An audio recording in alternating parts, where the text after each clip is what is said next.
Boa noite, meus caros congressistas, sejam bem-vindos.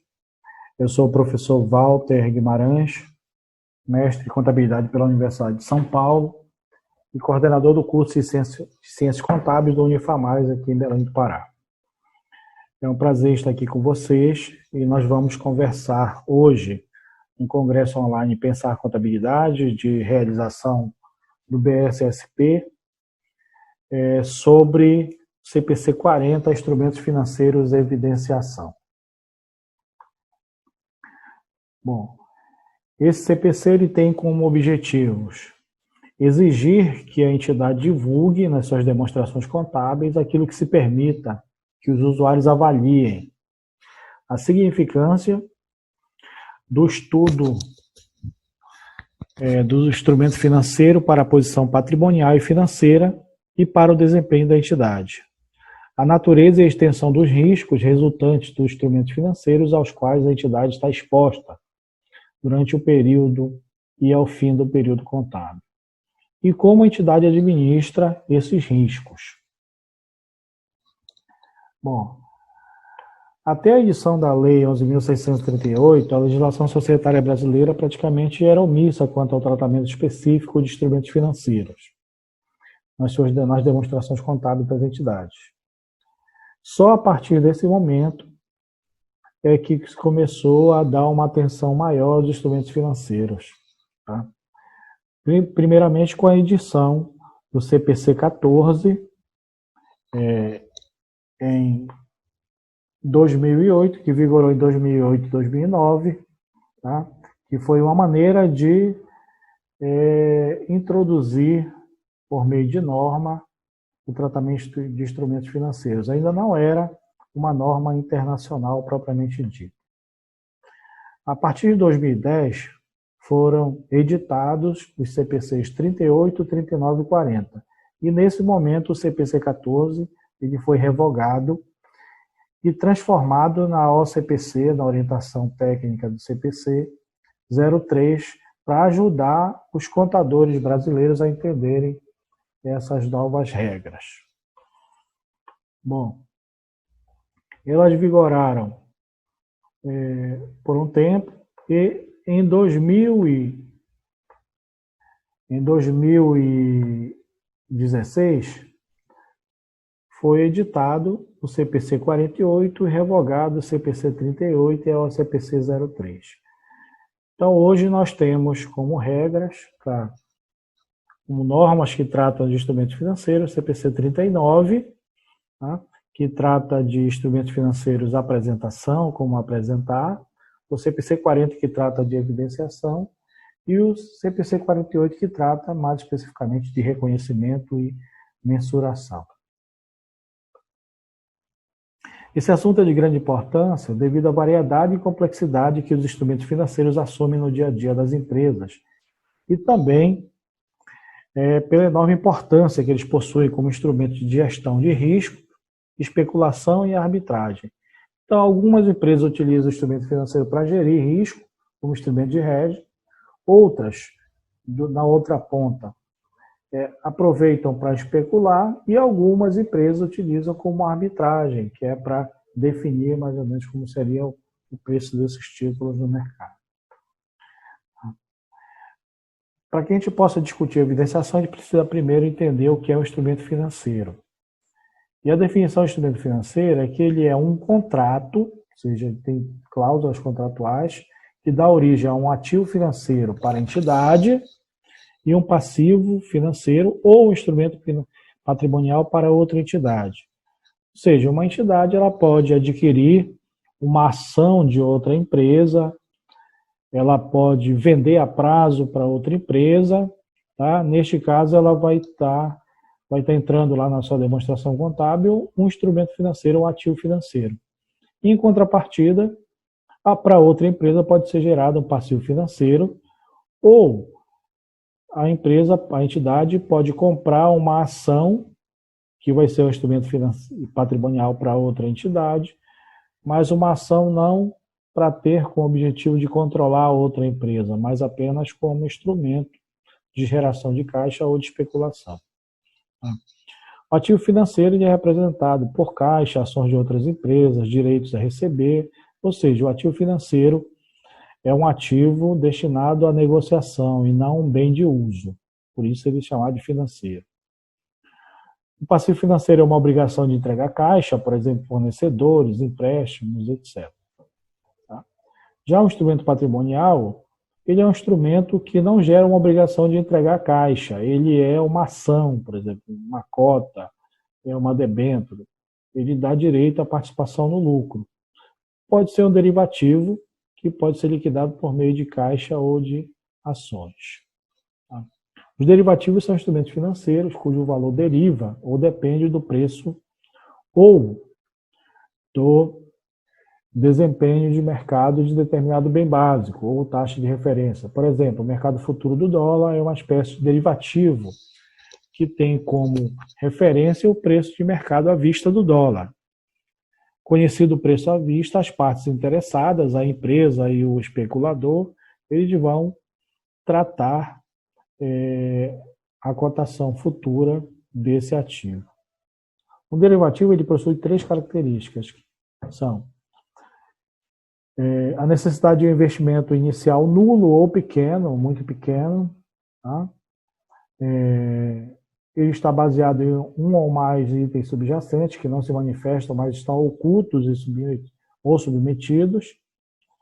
E na sua liquidação ele vai ser liquidado pela diferença, ou seja, ele faz investimento inicial e no momento da liquidação, caso a empresa opte por liquidar, ela pagará apenas a diferença para reconhecer o valor derivativo integralmente. Tá? São espécies de derivativos, o mercado futuro, o mercado a termo, o mercado de opções e o mercado de swaps, que são melhor especificados no CPC 48. Quanto à mensuração, e na contabilidade mensuração é a atribuição de valor a um ativo, a um passivo, a uma receita ou a uma despesa, tá? O instrumento financeiro pode ser mensurado de 2 maneiras, ou por meio do valor justo ou por meio do custo amortizado. O valor justo é o preço que ele seria negociado, ou seja, o preço que seria recebido pela venda de um ativo ou pago para transferir um passivo em uma transação ordenada entre participantes do mercado na data de uma mensuração. Tá? E o custo amortizado é o valor do ativo financeiro ou do passivo financeiro no reconhecimento inicial, mais ou menos a amortização ou o pagamento cumulativa usando o método de juros efetivos, ou seja, se for uma transação de longo prazo, eu preciso descontar valor presente usando uma taxa de juros. E menos qualquer redução, a perda, o valor recuperável. Então, se eu compro uma ação de uma empresa e ela está sujeita a uma queda no valor, eu posso ter uma perda no valor recuperável, ou no caso de um contas a receber, eu posso ter uma provisão para crédito e liquidação duvidosa, e aí esse valor vai ser deduzido para chegar ao custo amortizado. Então, exceto contas a receber, que estão dentro do alcance do CPC 47, receita de contrato para o cliente, na mensuração inicial, os instrumentos financeiros devem ser mensurados pelo seu valor justo. Na definição do valor justo, aí nós já temos uma complexidade a mais. Por quê? Porque nós temos 3 níveis de valor justo. Nós temos o nível 1, que é o preço do mesmo ativo cotado no mercado ativo.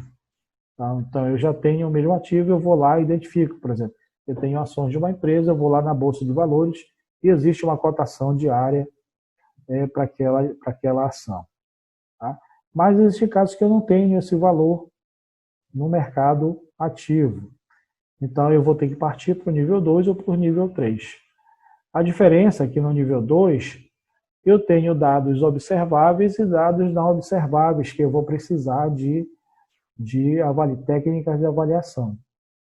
Então, no nível 2, eu tenho mais dados observáveis que dados não observáveis, e no nível 3 é quando praticamente eu não tenho dados observáveis e eu preciso usar técnicas de avaliação, que normalmente inclui abordagem de mercado, abordagem de receita e abordagem de custo, que pode ser melhor especificado no CPC 46, que trata de mensuração ao valor justo.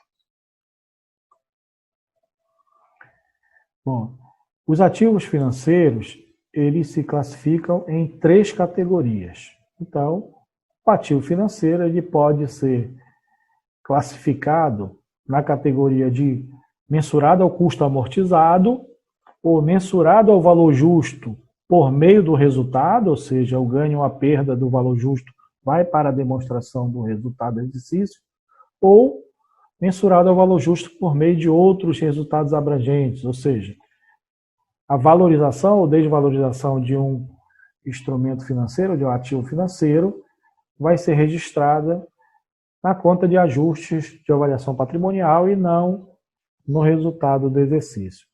Já o passivo financeiro, ele pode ser classificado em 2 categorias, pelo custo amortizado, no caso, por exemplo, fornecedores, ou pelo valor justo por meio do resultado, por exemplo, ações ou instrumentos patrimoniais que eu tenha negociado. Tá? A classificação do ativo financeiro, do passivo financeiro, ela vai se dar por meio de um modelo de negócios. Então, de que maneira que a empresa pretende tratar aquele ativo ou aquele passivo.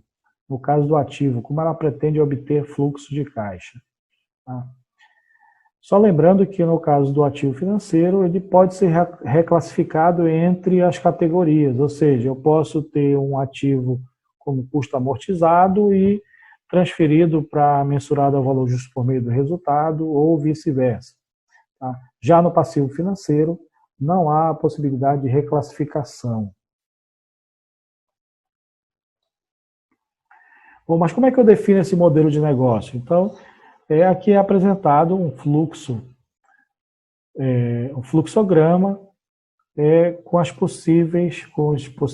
decisões que podem, as perguntas que podem ser feitas para se chegar à correta classificação do ativo financeiro.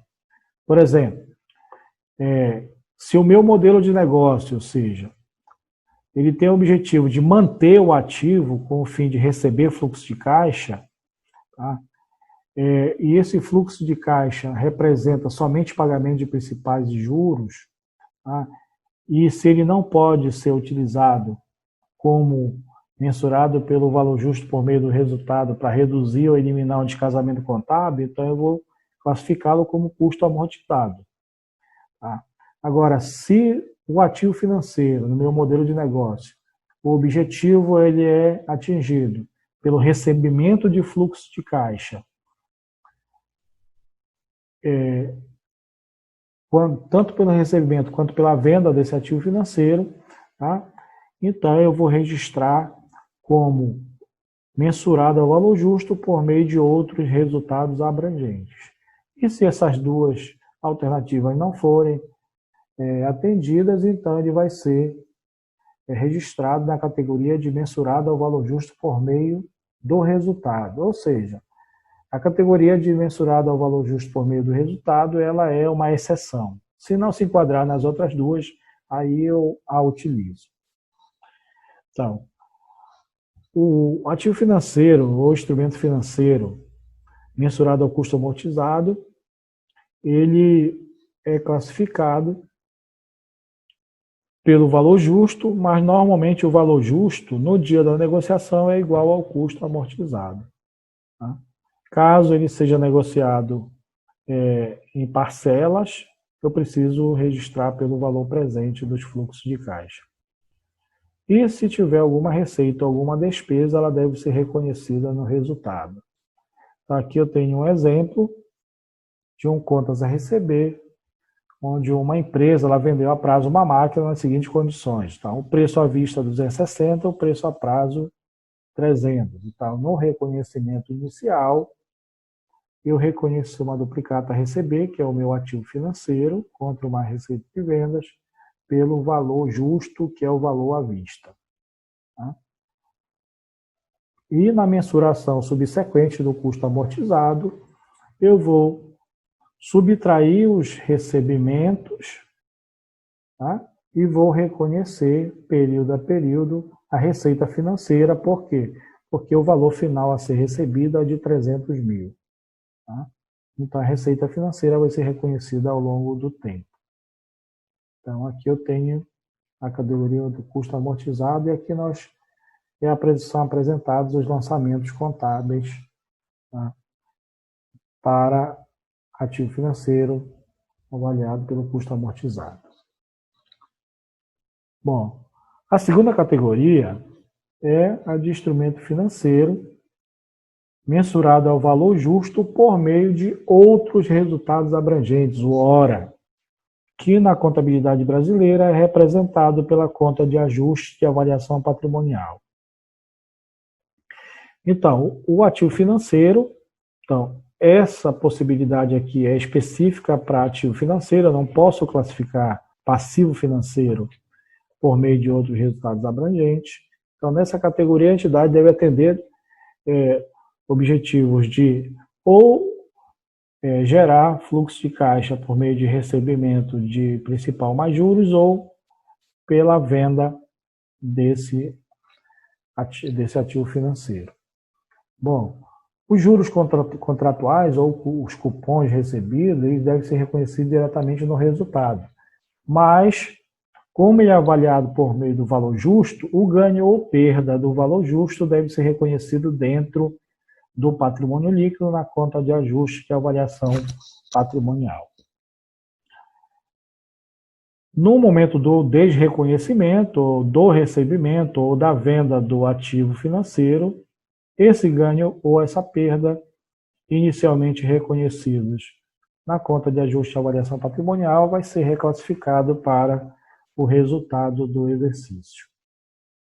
Aqui nós temos um exemplo de uma empresa que adquiriu títulos públicos, títulos do governo, letras financeiras do Tesouro, com as seguintes características, ou seja, ela pagou um valor de 10 mil em 2012 e deve resgatar, o vencimento vai se dar em 31/12/2009. Então, a empresa pode receber o principal mais juros, ou seja, pode deixar para receber no final, no vencimento, na maturidade, lá em 2019, ou ela pode vender a qualquer momento esse ativo financeiro. Tá? Nesse caso, ela vai reconhecer os juros contratuais e mais o ajuste ao valor justo. Tá? Por exemplo, aqui ela adquiriu por 10 mil, no mês houve um juros de 100 e o valor justo é 10.500, ou seja, 10.500 menos 10.100, que é o valor com juros capitalizados, vai dar um ajuste positivo no valor justo de 400. No segundo mês já vai ter um ajuste negativo de 201. Então, vejam como ficaria a contabilização desta operação. Então, os juros e o ajuste do valor justo atualizam o valor do ativo, então o ativo vai aparecer no balanço patrimonial, na posição patrimonial pelo seu valor justo. Tá? As receitas contratuais de juros são reconhecidas no resultado do exercício, mas o ajuste devido à valorização do valor justo são reconhecidas dentro do patrimônio líquido na conta ajuste de avaliação patrimonial. Tá? Para quanto à categoria de avaliado por meio do valor justo, por meio do resultado, ela é uma exceção. Então, só se eu não puder enquadrar o ativo financeiro na categoria de custo amortizado ou mensurado ao valor justo por meio de outros resultados abrangentes, é que eu vou utilizar essa categoria. Tá? Nesta categoria, os juros contratuais e o ajuste ao valor justo são reconhecidos diretamente na demonstração do resultado do exercício. Tá? Então, ela é utilizada quando o ativo financeiro não se classificar nas outras duas modalidades. E essa categoria tem as seguintes características. Então, normalmente são ativos adquiridos com a finalidade de venda num prazo muito curto, tá? Ele é parte de uma carteira de instrumentos financeiros que são gerenciados em conjunto, de acordo com uma estratégia documentada de gestão de riscos. Tá? São derivativos, exceto se esse derivativo for utilizado como instrumento de hedge ou instrumento de proteção de outros ativos ou de outros passivos. Tá? E quando a mensuração pelo valor justo diminui ou elimina alguma inconsistência contábil na mensuração, o valor justo de uma opção, por exemplo. Tá?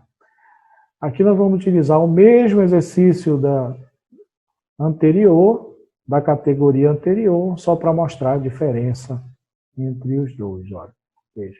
A grande diferença é que tanto os juros contratuais quanto o ganho ou a perda na valorização ao valor justo serão reconhecidos na demonstração do resultado do exercício. Em contrapartida, o instrumento financeiro vai ser avaliado pelo seu valor justo. Bom, nós já vimos aqui que é um instrumento e alguns exemplos, as categorias. Agora vamos ver quais são as divulgações requeridas pelo CPC 40, já que ele trata especificamente de evidenciação. Então, primeiramente precisa saber que os três CPCs, CPCs 39, 40 e 48, eles se complementam. Então, para eu fazer uma evidenciação de maneira correta, usando o CPC 40, eu preciso observar o que é definido no CPC 48 e no CPC 39. Então, o CPC 48 trata de instrumentos financeiros, mais especificamente de reconhecimento e mensuração, e o CPC 39 trata de apresentação, enquanto que o CPC 40 trata de evidenciação. Então, uma das primeiras divulgações requeridas é que a entidade que reporta, ela deve demonstrar os seus instrumentos financeiros, tanto ativos quanto passivos, tá? Por categoria. Tá? Então, vamos só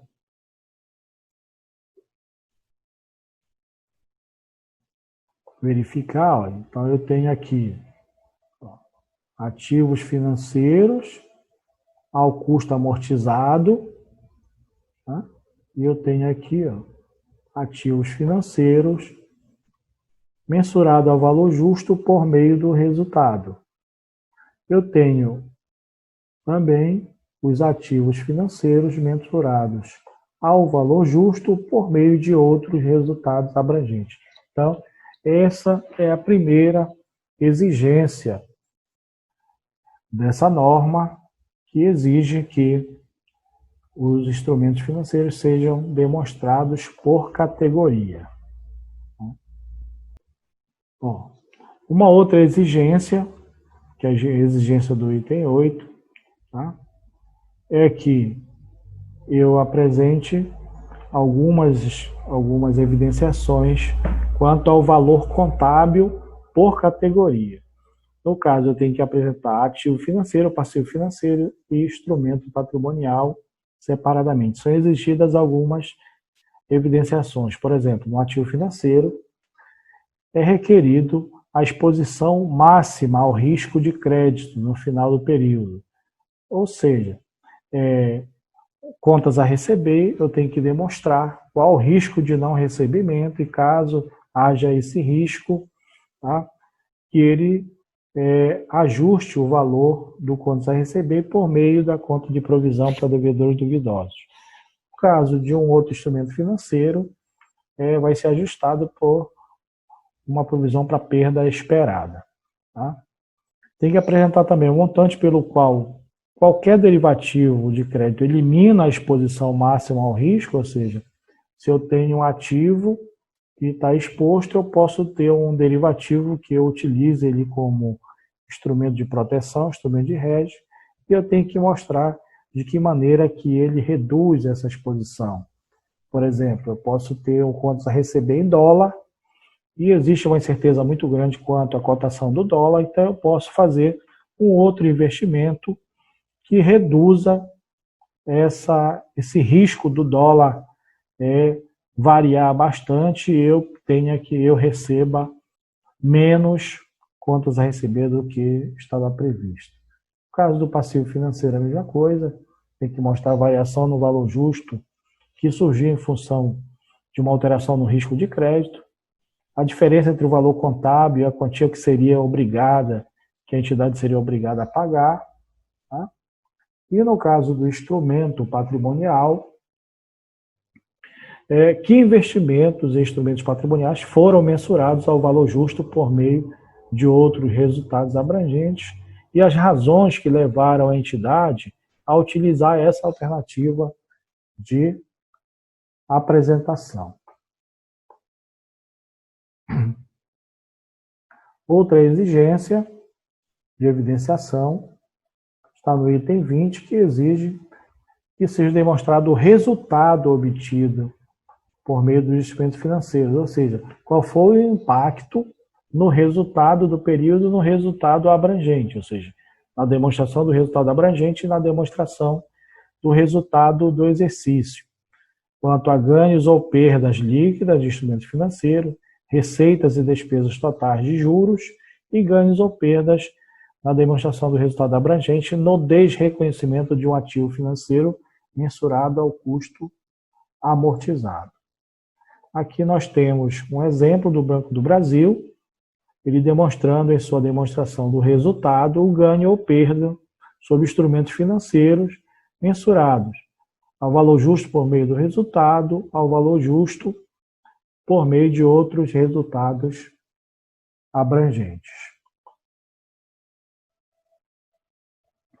Também são exigidas divulgações quanto a políticas contábeis. Por quê? Porque quando se trata de política, significa que a entidade ela tem mais de uma alternativa válida para evidenciar um elemento na sua demonstração contábil.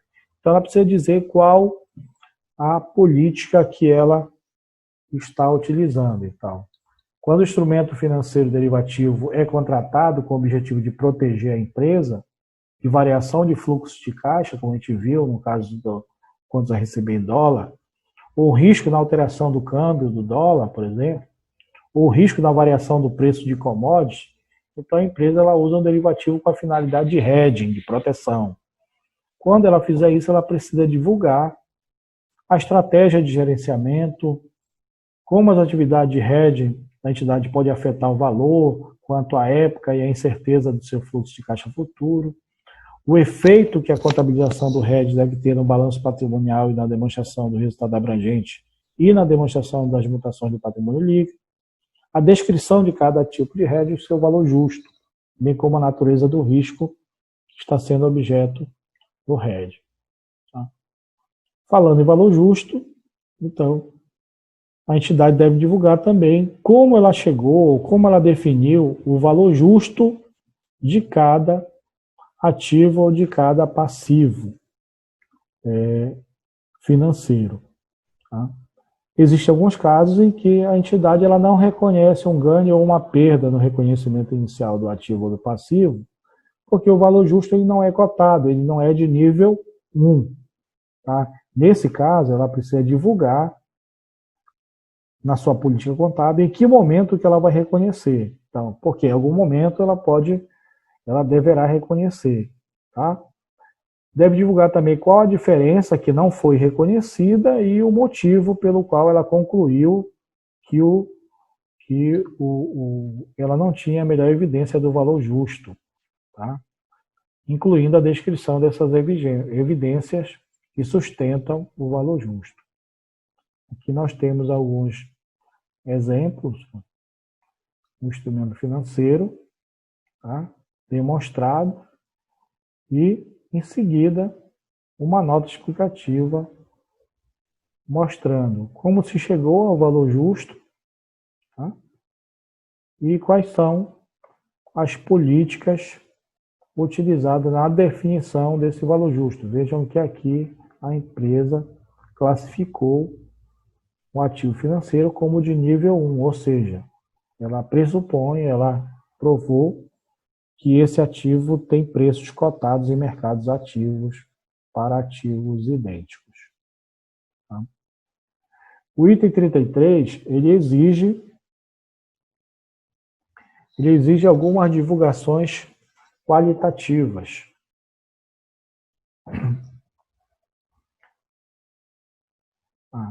Essas divulgações qualitativas, elas vão ajudar a entender a maneira como uma empresa gerencia esses instrumentos financeiros.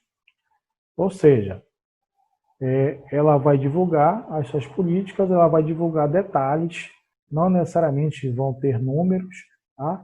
Mas o objetivo é que se entenda, tá? Como essa empresa gerencia os instrumentos financeiros. Tá? Por exemplo, aqui nós temos o Banco do Brasil, tá? E ele faz uma divulgação bem detalhada, demonstrando aqui, ó, por exemplo, o valor justo de um instrumento financeiro é o preço que seria recebido pela venda de um ativo ou que seria pago pela transferência de um passivo em uma transação ordenada entre participantes do mercado na data da mensuração. Caso um preço cotado no mercado ativo esteja disponível, o instrumento financeiro, o valor justo é calculado com base nesse preço.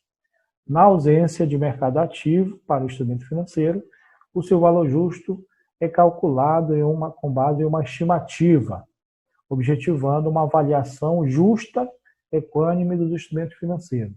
Então, ele mostra aqui que ele usa o nível 1, mas na falta de um preço cotado de um mercado ativo, ele vai utilizar estimativas, valores definidos, mas que esses valores funcionam como se fosse um valor de mercado. E aí ele define como foram feitas as mensurações. Então, metodologias de mensuração utilizadas para estimar o valor justo dos diferentes tipos de instrumentos financeiros, 2 pontos.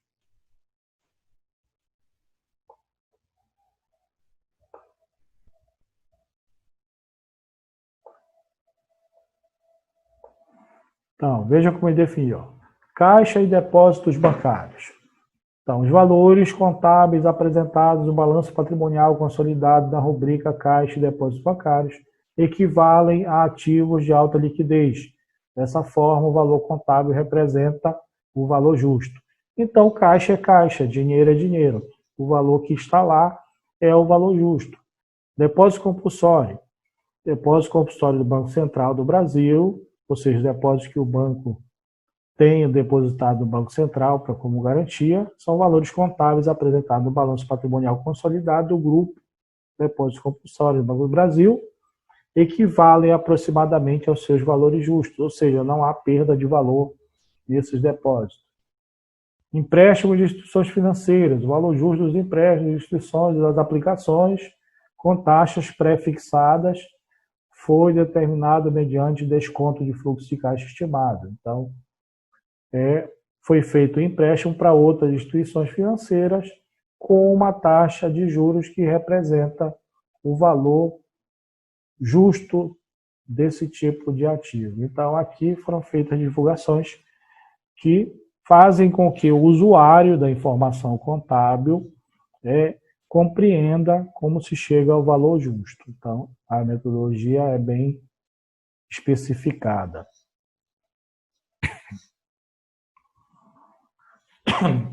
No item 33, ele exige divulgações qualitativas, que foram as que a gente demonstrou agora. Tá? Então, a divulgação qualitativa, no contexto de divulgação qualitativa, permite ao usuário associar as divulgações relacionadas e, desse modo, ter um entendimento amplo acerca da natureza e da extensão dos riscos advindo de instrumentos financeiros. Para cada tipo de risco decorrente de instrumento financeiro, a entidade deve divulgar. Então, a divulgação qualitativa, ela ajuda a compreender, porque nem sempre os dados quantitativos são se autorrepresentam. Então, precisa de uma explicação melhor. Então, ela precisa expor a exposição do risco e como ele surge, o seu objetivo político e processo para gerenciar o risco, quaisquer alterações nos itens 2, ou seja, na exposição e no objetivo. Quando o item, as divulgações qualitativas e quantitativas, não forem observados ou forem julgados irrelevantes, a entidade deve divulgar este fato.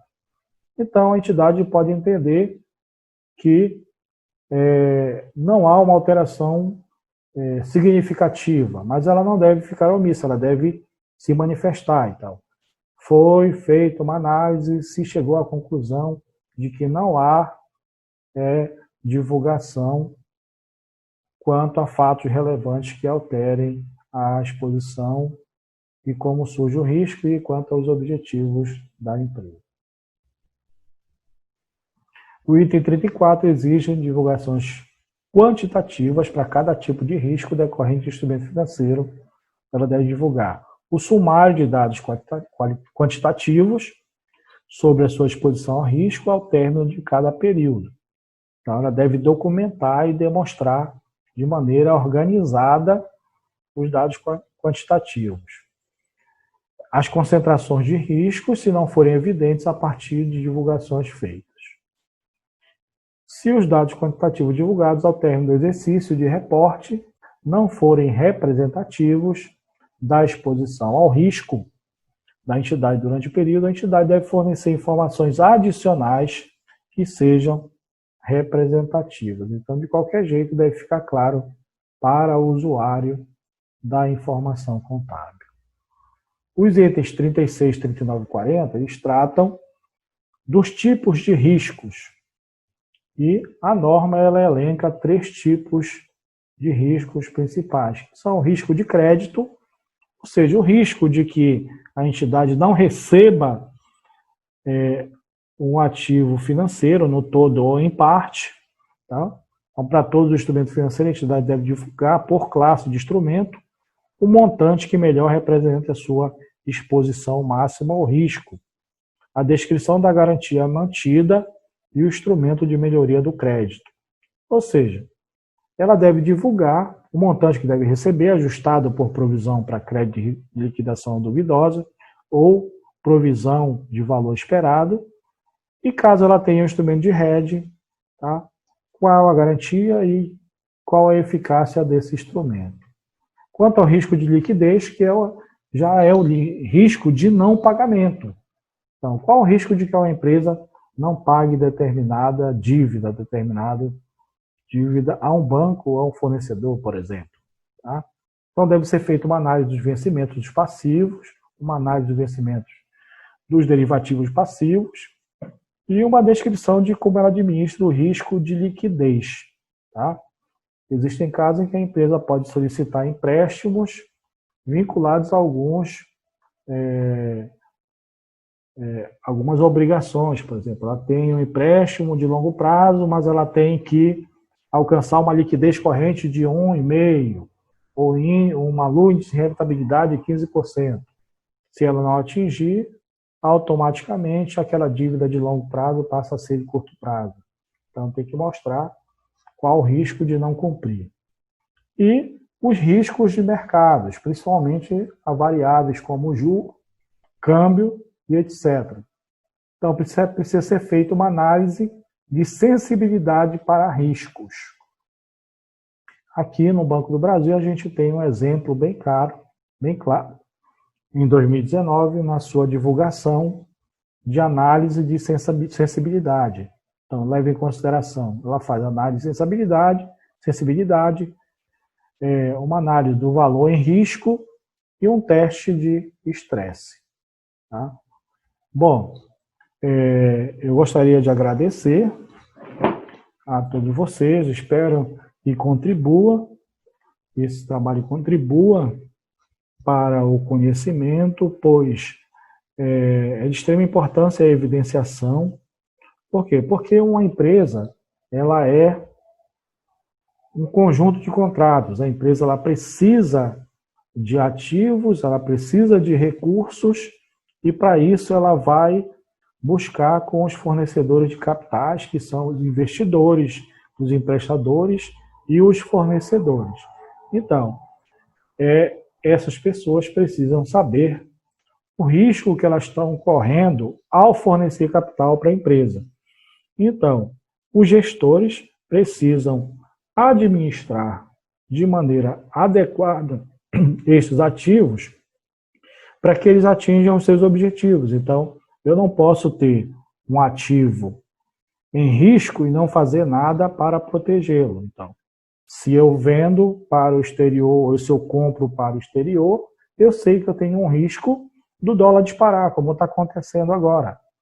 Então, imagine quem comprou alguma coisa do exterior com um dólar de 3,50 e hoje com um dólar acima de 5 reais, praticamente 100% de aumento na dívida. Então, obrigatoriamente, o gestor desse tipo de empresa, que tem esse tipo de modelo de negócio, deve ter feito um instrumento de proteção.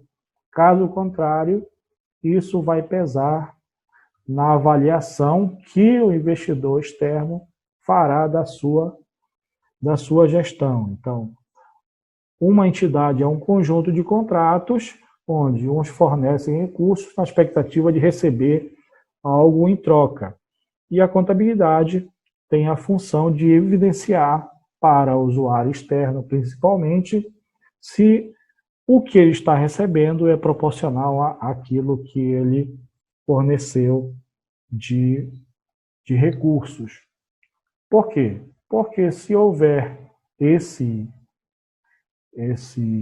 essa ideia de que a distribuição é justa e de que o risco é compatível com o investimento, a tendência é que as empresas se mantenham funcionando. Caso contrário, pode haver um encerramento ou uma redução de fornecimento de recursos para estas empresas. Tá? Eu quero deixar o meu muito obrigado. Aqui eu tenho os meus contatos, agradecer especialmente a professora Lieda Amaral, que me convidou para fazer parte deste evento, que é um evento de alto nível, que é o Pensar Contabilidade. Espero que vocês aproveitem. Aqui nós temos o nosso e-mail, a nossa conta no Instagram. Caso vocês queiram fazer algum questionamento, alguma pergunta sobre a nossa palestra, fique à vontade. Nós conversamos aqui sobre instrumentos financeiros, especificamente o CPC 40, que trata de evidenciação. Muito obrigado e aproveitem bem o nosso congresso, que foi planejado como um congresso de alto nível para atender a classe contábil brasileira. Em breve, nós teremos uma nova oportunidade de que nos encontramos. Parabéns a todos e muito obrigado pelo convite.